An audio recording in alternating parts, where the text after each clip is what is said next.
Wir als CAD-Firma, wir haben immer einen Partner gesucht zur künstlichen Intelligenz und wir haben eigentlich ziemlich schnell festgestellt, dass wir eigentlich gut zusammenpassen. Und weil ihr eigentlich die perfekte Ergänzung zu uns seid, weil wir aus dem Simulationsgebiet kommen und eure Technologien da auch dazu passen. Kannst du es vielleicht nochmal von deiner Seite sagen, wo die großen Stärken sind? Ja. Naja, der Name Stoch aus unserer Software, aus dem Altgriechischen ins Deutsche übertragen, das bedeutet so viel wie die Suche oder die Kunst nach der Suche im Ungewissen. Und das ist eigentlich das, was Ingenieure seit 6000 Jahren schon immer machen in Natur und Technik. Jeden Tag. Also auch zum Beispiel die Frage danach, wie könnte das möglich sein, dass eine künstliche Intelligenz irgendwann so effizient und effektiv und intuitiv werden kann wie eine menschliche Intelligenz. Und zum Beispiel aus unsicherem Vorwissen eine wahrscheinliche Prognose erstellen kann. Ja, und unsere Antwort darauf ist Probabilistic Intelligence und dafür steht die Abkürzung PI oder der griechische Buchstabe Pi in unserem Namen. Ja, okay. Jetzt sind wir ja eigentlich, also es gibt ja zahlreiche irgendwie KIs auf dem Markt, die großen Big Player, die kennt jeder irgendwie, Aleph Alpha, Mistral, Google, OpenAI und wie sie alle heißen. Und jetzt stellt sich ja die Frage eigentlich für uns auch, warum bieten wir unseren Kunden, jetzt könnte man auch sagen, nimmt doch einfach ein System von denen. Und warum ist gerade die Partnerschaft zwischen uns beiden vielleicht irgendwie so speziell und gerade für Simulationskunden so wertvoll? Ja, Deep Learning ist oft, aber eben nicht immer und leider in unseren Ingenieuranwendungen eher selten das geeignete KI-Tool. Das liegt einfach daran, dass eigentlich theoretisch tiefe neuronale Netzwerke in der Lage wären, ein generalisierendes Machine Learning Modell zu sein, aber unter der Bedingung, dass wir unendlich viele Datenpunkte hätten und unendlich viele Computerressourcen. Aber das haben wir natürlich nicht. Das wollen wir auch gar nicht. Und eine Annäherung an so ein generalisierendes Modell würde gelingen, wenn die Netzwerktopologie a priori bekannt wäre. Das ist sie aber leider auch nicht, weil die ist ja abhängig von der spezifischen Anwendung. Und momentan bisher kennen wir nur zwei Auswege aus diesem Dilemma. Zum einen wird versucht, auf KI-Experten, auf das Vorwissen von KI-Experten zurückzugreifen, wenn es die dann gibt in den Unternehmen und die das Vorwissen haben. Und zum anderen wird das sogenannte Hyperparameter-Tuning angewendet.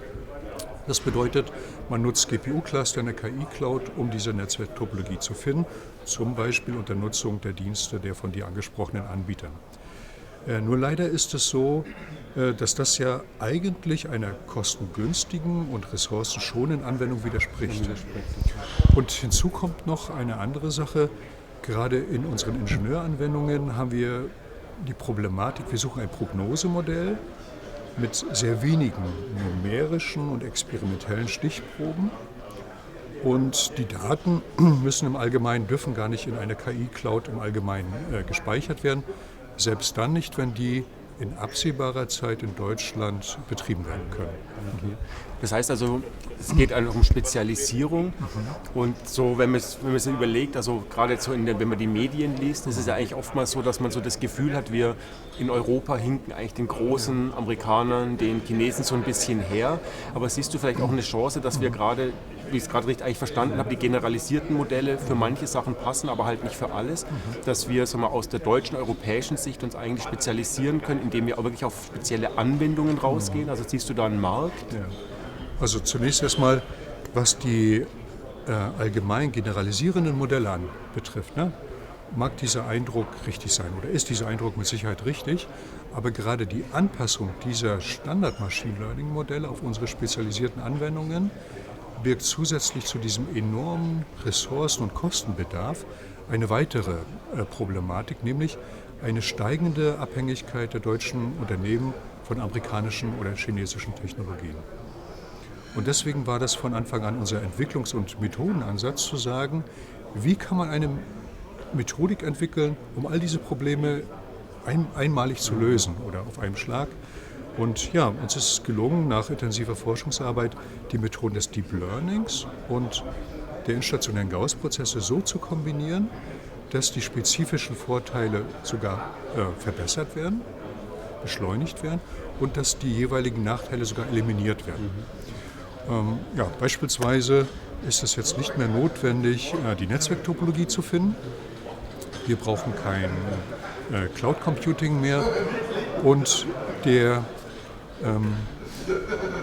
Domain-Experte, der kann sich jetzt ohne KI-Vorwissen auf die Ingenieuraufgabenstellung konzentrieren. Die Unternehmensdaten bleiben im Unternehmen und bleiben gespeichert lokal auf den Endgeräten.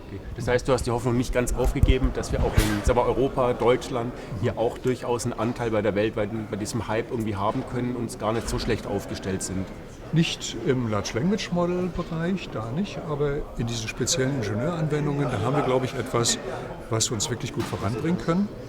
Denn diese von uns sogenannten Gauß-Kovarianznetzwerke, damit verbinden wir das maschinelle Lernen mit der probabilistischen Analyse. Und das macht künstliche Intelligenz der menschlichen immer ähnlicher, immer effektiver, effizienter und zuverlässiger. Beispielsweise menschliches Lernen kann immer wieder neues Wissen kontinuierlich akkumulieren und sich ständig ändernden Umweltbedingungen anpassen. Das ist genau das, was wir Ingenieure suchen. Und menschliches Lernen ist nicht so sehr trainiert auf ein Ziel, sondern ist zunächst universell und lässt sich durch langes Lernen spezialisieren. Ja, du hast eigentlich zwei Stichpunkte eigentlich schon genannt, so künstliche Intelligenz, natürliche oder menschliche Intelligenz. Siehst du, dass das auch mehr und mehr zusammenwächst? Also sprich, dass so eine KI im Prinzip auch von dem Menschen lernt, wie er lernt, dass diese Methoden zusammenbringt? Genau, durch die Verbindung von maschinellem Lernen, probabilistischer Analyse, genau das ist unser Ziel. Denn zum Beispiel wir Menschen, wir haben eine besondere Fähigkeit, nämlich aktives Lernen. Und das können die Algorithmen dann auch. Wir können gezielt Fragen stellen, um möglichst relevante Informationen zu bekommen. Und wir können intuitiv entscheiden, was ist richtig und was ist nicht wichtig und was ist wichtig. Und wir können intuitiv fehlende Informationen ergänzen. Das ist eine wichtige Eigenschaft, die Algorithmen dann auch können. Und wir haben ein Gefühl für die Wahrscheinlichkeit der Richtigkeit einer Antwort.